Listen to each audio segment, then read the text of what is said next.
Hi guys, it's our second day Morning. in Tbilisi.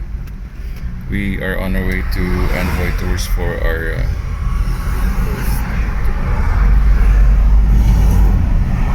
walking tour.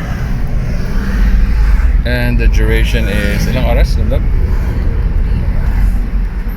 So you have to walk for like 2 hours. Alright, we'll see you later guys.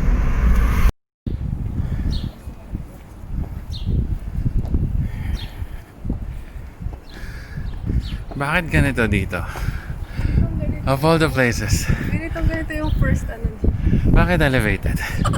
Why? Why? Actually, may nagdaanan pa lang. Even then, stairs. I hate stairs.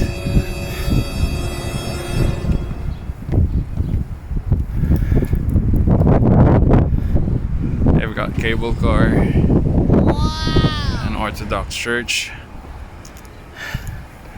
Alright. Here's the hotel. Here's the meeting point for our first day tour. Oh, that's the hotel.